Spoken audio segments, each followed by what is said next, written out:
चलिए आज के इस वीडियो में हम चर्चा करेंगे मंडी बोर्ड का जो एग्जाम हुआ है कल 25/2/2024 को। तो इसका हम सॉल्यूशन करेंगे जी, टोटल गणित का। है ना, आप देख पा रहे होंगे, अगर आप लोग जो एग्जाम दिए हैं मंडी बोर्ड का तो आप लोग इसका आंसर का सॉल्यूशन मैं आपको बताऊंगा कि कौन सा आएगा प्रश्न, इसका आंसर क्या होगा जी। ठीक है, तो आप लोग इसका आंसर मिलाते चलिएगा और साथ ही मैं इसका पूरा क्वेश्चन आपको बताऊंगा। ठीक है, तो सबसे पहले 10 क्वेश्चन देख लीजिएगा मैथ्स के कि कौन से आंसर आएंगे और कौन से नहीं आएंगे। ठीक है जी, और कैसे इसको सॉल्यूशन करना है इसके बाद मैं पूरा आपको पूरा करूंगा। देखिए जी, टोटल 10 प्रश्न पूछे गए थे आपके मंडी बोर्ड में। ठीक है, इसके बाद चर्चा करेंगे भारतीय अर्थव्यवस्था एवं वाणिज्य का। है ना, तो पहले क्वेश्चन कर लेते हैं मैथ्स का। ठीक है, तो आप लोग देखिएगा, और कटअप के बारे में बात करूं तो कटअप में लास्ट में बताऊं। ठीक है, तो चलिए देखेंगे मंडी बोर्ड का पार्ट पहला है गणित का। पहला क्वेश्चन कहता है यदि किसी वृत्त एवं वर्ग की परिधि बराबर हो। यदि कोई वृत्त है और उसकी परिधि है ना, मतलब वर्ग की परिधि क्या हो, उनके बराबर हो, तो उनके क्षेत्रफल का अनुपात क्या होगा। तो वृत्त की परिधि, तो वृत्त की परिधि मतलब क्या होता है, वृत्त की परिधि का क्षेत्रफल कितना होता है, 2πr। और वर्ग का अगर इसका निकालेंगे तो इसका हम डायरेक्ट अगर आंसर निकालते हैं तो इसका आंसर ए होगा 14:11। ये अनुपात में पूछा गया है तो इसका आंसर आपका ए होगा। दूसरा की मैं बात करूं, अगर कहता है 2x+6 8x+1 हो तो x का मान निकालना है। तो x का मान कौन सा होगा, तो इसका आंसर आपका डी होगा 3/2। कैसे होगा, तो यहाँ पर देखेंगे, यहाँ पर देखिए 2x+6। ठीक, इसके बाद क्या बोला है 8x+1। अगर मैं इसको क्यूब कर दूं तो कितना हो जाएगा, 2 के का क्यूब, ये आपका हो जाएगा x+1। अब इसको हम इधर से ला लेंगे तो कितना हो जाएगा जी आपका, ये तो इसका सेम हो गया, ये वाला पार्ट आपका सेम होगा, जिसको क्या लिख सकते हैं। तो यहाँ पर देखेंगे क्या लिखेंगे इसको, x+6 इक्वल 3x+3। अगर इसको पक्षांतर करते हैं तो ये इधर जाकर कितना हो जाएगा, घट जाएगा तो 3 हो जाएगा। ये x का इधर आ जाएगा तो कितना हो जाएगा 2x। तो x बराबर कितना हो जाएगी 3/2। तो ये आपका आंसर यहाँ से क्लियर हो जाएगा। देखेंगे तीसरा क्वेश्चन कहता है आपका, अगर कोई इसका आंसर बनाया है तो कमेंट करके बताइएगा क्या आंसर लिए हैं। तो इसका आंसर आपका कौन सा हो जाएगा जी, बी 50%। देखिए इसमें ऑप्शन से भी बनाना सीखिएगा। ठीक है जी, देखिए क्या है, यदि कोई धनराशि वार्षिक चक्रवृद्धि ब्याज को आधार पर 3 वर्षों का चक्रवृद्धि ब्याज जोड़कर 3 सही 3/8 गुनी हो जाए तो ब्याज की वार्षिक दर क्या होगा। अब गुनी वाला पढ़े हैं जी, साधारण ब्याज में, चक्रवृद्धि ब्याज में तो गुनी वाला प्रश्न हर एक बार एग्जाम में पूछा जा रहा है। तो देखेंगे, देखिए इसको क्या लिख सकते हैं, 3 सही 3/8 को क्या लिख सकते हैं, 8×3 = 24, 24 और 3 = 27, यानी कि 27/8। इसको क्या लिख सकते हैं, 8:27। इस प्रकार हम लिख सकते हैं। और 3 वर्षों के लिए पूछा गया है जी, है ना। तो इसका देखिए, अगर आप इसका अगर 25 में अगर इसमें दशमलव इकर निकालेंगे तो कुछ कुछ पॉइंट दशमलव में आएगा। तो 8×3 = 24 और 3 वर्षों के लिए पूछा गया है, तो डायरेक्ट अब अगर मैं 50 से निकालूं, अगर 50% से निकालूं तो डायरेक्ट इसका आंसर 0 0 नहीं आकर इसमें क्लियर आ रहा है जी, तो इसका आंसर बी होगा।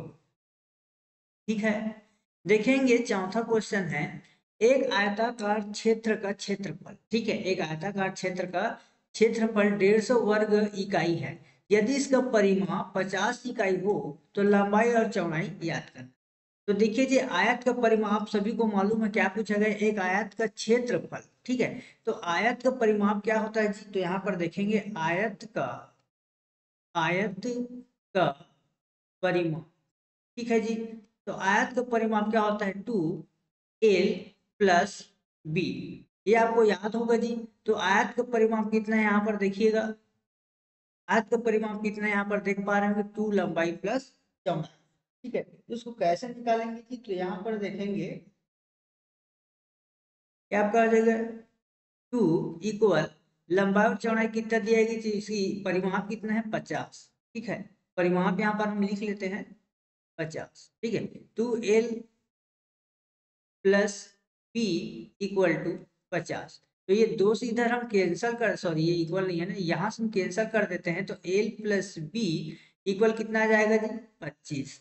तो देखिए डायरेक्ट यहाँ पर आपको समझ में आ रहा है कि एल प्लस बी मतलब ऑप्शन से देखिएगा, अगर हम एल और बी यानी कि 30 और 5 को लेंगे तो 35 हो रहा है जी, ऑप्शन 25 नहीं आ रहा है।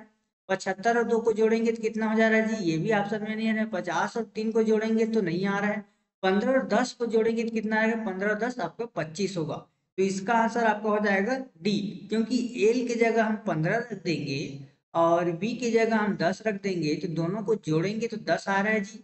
और इन दोनों को अगर मल्टीप्लाई करते हैं, गुना करते हैं, तो 15 और 10 तो आपका 150 वर्ग आ रहा है।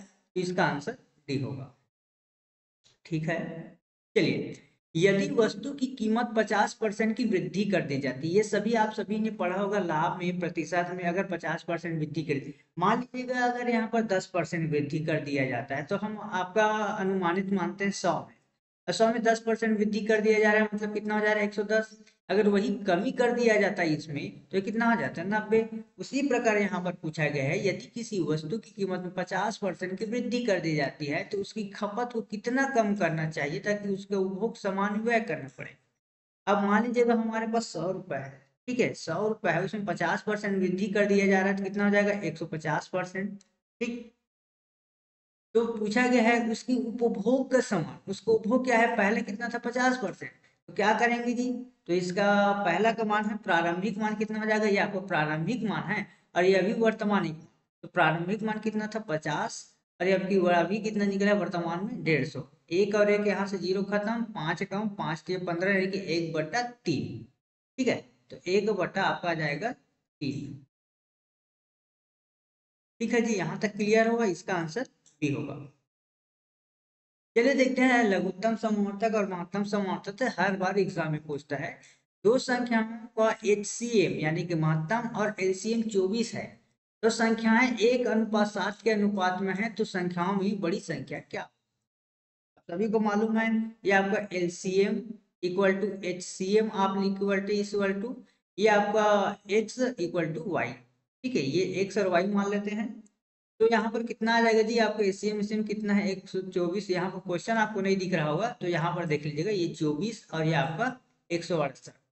ठीक है, तो यहाँ पर हम देखेंगे 24 गुणा 168 इक्वल, इसको एक मान लेते हैं तो कितना हो जाएगा जी, एक्स इक्वल क्या आपका आ जाएगा 7।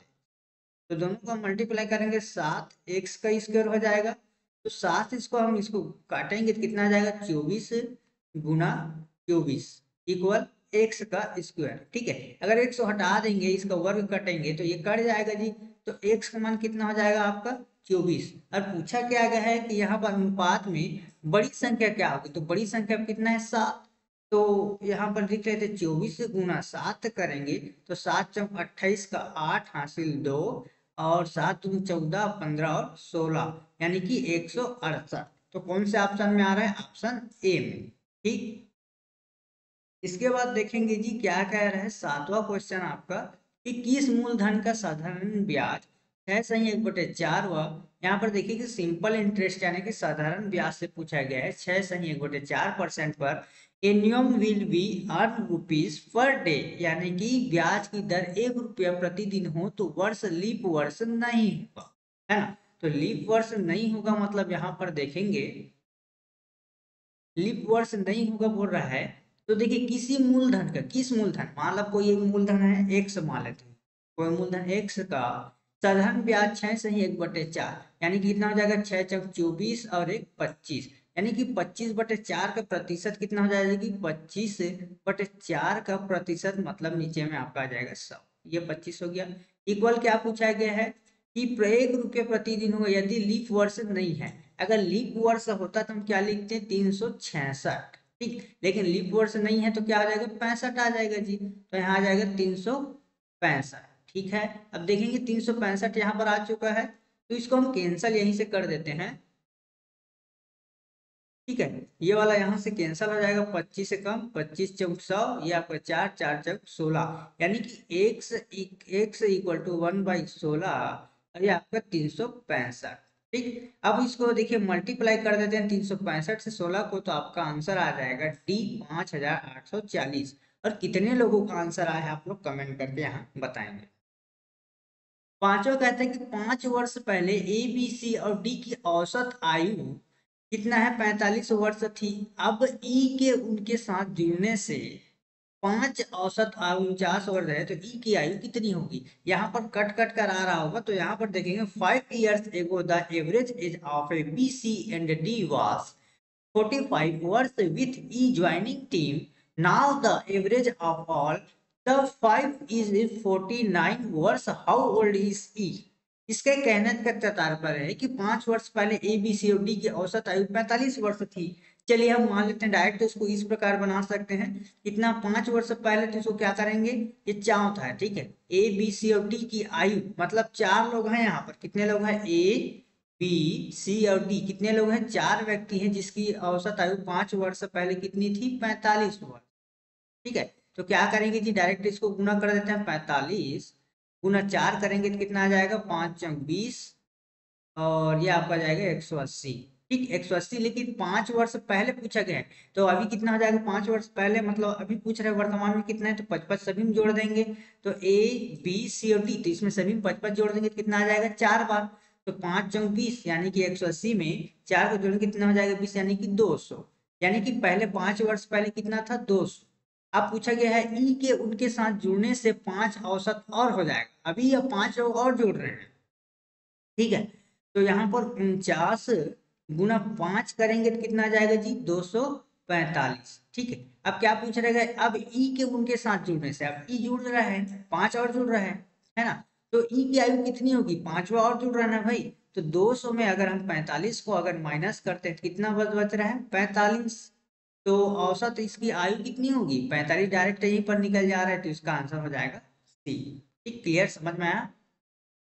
9वां प्रश्न आपका है कि क्या पूछा गया, एक समबाहु त्रिभुज की प्रत्येक भुजा पर वर्ग बनाया गया है। मान लीजिएगा एक समबाहु त्रिभुज बनाते हैं, ठीक है, यहाँ पर पूछा गया एक समबाहु त्रिभुज, मान लीजिए एक समबाहु त्रिभुज की प्रत्येक भुजा वर्ग बनाया गया है, यदि त्रिभुज की प्रत्येक भुजा 8 सेंटीमीटर हो तो इसकी संपूर्ण आकृति का क्षेत्रफल ज्ञात करें।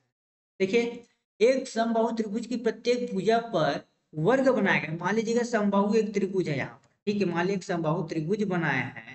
ठीक, अब यहाँ पर पूछा गया है यदि त्रिभुज की प्रत्येक वर्ग पर, चलिए एक त्रिभुज बना लेते हैं, यहाँ पर एक वर्ग बना लेते हैं, ठीक, यहाँ पर एक वर्ग बन गया, यहाँ पर एक वर्ग बन गया। अब पूछा गया है इनमें कि प्रत्येक भुजा का वर्ग 8 हो, यानी कि सभी यहाँ पर 8, ये भी 8, ये भी 8। ठीक है, मतलब सभी की भुजा यहाँ पर जितने भी हैं सभी, इसका वर्ग आपका कितना है, 8 है। ठीक, अब पूछा गया है कि संपूर्ण आकृति के क्षेत्रफल, और यहाँ पर क्या पूछा गया, प्रत्येक भुजा का वर्ग बनाया गया, प्रत्येक भुजा। ठीक है, तो क्या करेंगे, इसका मल्टीप्लाई करेंगे। ठीक है, एक मिनट मैं आपको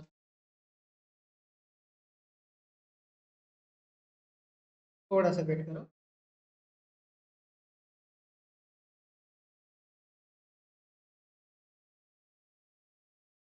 देखेंगे, देखिए यहाँ पर 88 कितना होता है, 64, और समबाहु त्रिभुज की क्या भुजा, प्रत्येक भुजा, यानी त्रिभुज की प्रत्येक भुजा संपूर्ण आकृति का क्षेत्रफल। तो 88 कितना हो जाएगा, दोनों को हम सीधे डायरेक्ट गुना कर देते हैं, 8 × 8 बराबर 88 कितना हो जाएगा, 64। और कितना है, 3 त्रिभुज, 1 2 और ये 3 वर्ग, तो इसको 3 से हम मल्टीप्लाई कर देंगे तो कितना आ जाएगा आपका, 192। तो ऑप्शन में कौन सा दिख रहा है जी, डायरेक्ट यहाँ पर 192 दिख रहा है। अब पूछा क्या गया, आकृति का क्षेत्रफल। ठीक है, तो आकृति का क्षेत्रफल पूछा गया है, तो इसका आकृति का क्षेत्रफल कितना है, √3/4 a का स्क्वायर। ठीक है, तो यहाँ पर हो जाएगा √3/4, a का मान कितना है, 8 है, तो 8 × 8। ठीक है, 4 से इसको काटेंगे, 4 दूना 8 और 8 दूना 16, यानी कि √3 × 16, तो इसको क्या लिख सकते हैं, 16√3। तो यहाँ पर आपको दिख रहा होगा 16√3, ये वाला टॉपिक है ना, तो यहाँ से ये वाला आ जाएगा और यहाँ से ये वाला, तो इसका आंसर सी हो जाएगा। लास्ट क्वेश्चन देखेंगे, वृत्त की परिधि जिसकी त्रिज्या 5 सेंटीमीटर है, तो होगी क्या जी, वृत्त की परिधि है, आप सभी को मालूम है, तो वृत्त की परिधि कितना होता है, 2 पाई r। और पाई का मान आप सभी को मालूम है 3.14 सेंटीमीटर होता है, यहाँ पर डायरेक्ट दे दिया गया है। ठीक है, तो 2 हम यहाँ पर लिख लेते हैं, 2 इंटू 3 इंटू 14। आर का मान क्या पूछा गया, त्रिज्या 5 सेंटीमीटर हो, तो त्रिज्या आर का मान 5 लिख लेते हैं। ठीक, यहाँ से डायरेक्ट गुना करते हैं, 5 दूना 10, तो 3.14 गुना 10 करेंगे तो कितना आ जाएगा जी आपका 31.4 सेंटीमीटर। बहुत ही आसान क्वेश्चन था। ठीक है, तो ये वृत्त की परिधि हो जाएगी। ठीक है, वृत्त की परिधि हो जाएगा। तो हमने मैथ्स के टोटल 10 प्रश्न देखे जी। ठीक, इसका अब सॉल्यूशन पूरा हम आपको कराएंगे, डायरेक्ट बता दे रहे हैं। केंद्रीय बजट 2023-24 में अन्न शब्द का किससे संबंधित है, तो मोटा अनाज।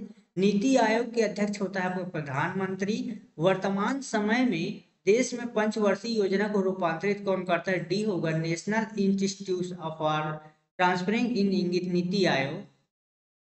इनमें से कौन सा एक वित्तीय विवरण है जो निश्चित अवधि के लिए देश के निर्यात और आयात मूल्य के बीच अंतर बताया जाता है, तो आपको हो जाएगा व्यापार का। उसके बैंकर का बैंक होता है आपको भारतीय रिजर्व बैंक। ठीक है, तो इसका मैं आपको पूरा बताऊंगा जी सॉल्यूशन नेक्स्ट वीडियो में। ठीक है, आप अभी देख लीजिएगा, देश द्वारा अपने संसाधनों में अर्जित आय को संदर्भित करता है, तो ये आपका प्रयोज्य आय होगा। और ये आपका इसका भुगतान संतुलन में लेखांकन के लिए किस प्रकार की प्रणाली का उपयोग किया जाता है, दोहरी प्रविष्टि। और हाल ही में आंकड़ों के अनुसार कृषि क्षेत्र के कुल घरेलू उत्पाद लगभग 17 होता है जी, 17%। और देश में लोग एक वर्ष में अपनी आय को खर्च करते हैं, उसको प्रयोज्य आय कहते हैं। बहुत कम चीजों के पीछे अधिक धन का तात्पर्य है आपका मुद्रास्फीति। तो मैं 20 क्वेश्चन यहाँ पर अभी आपको करा रहा हूँ जी, नेक्स्ट वीडियो में आपको पूरा सॉल्यूशन इसका कराऊंगा मंडी बोर्ड का। आगामी एग्जाम की तैयारी करना चाहते हैं, जैसे प्रयोगशाला परिचालक, हॉस्टल वार्डन, सहायक शिक्षक, प्रयोगशाला परिचालक की, तो चैनल को अवश्य सब्सक्राइब कर लीजिएगा। यूट्यूब पर तो रिकॉर्डेड क्लास अपलोड किया जा रहा है, लेकिन मेंबरशिप में इसकी क्लासेस स्टार्ट होने जा रही है। ठीक है, आज के लिए फिर इतना ही। चलिए, वीडियो को एक बार लाइक अवश्य कीजिएगा और शेयर जरूर कीजिएगा। ठीक।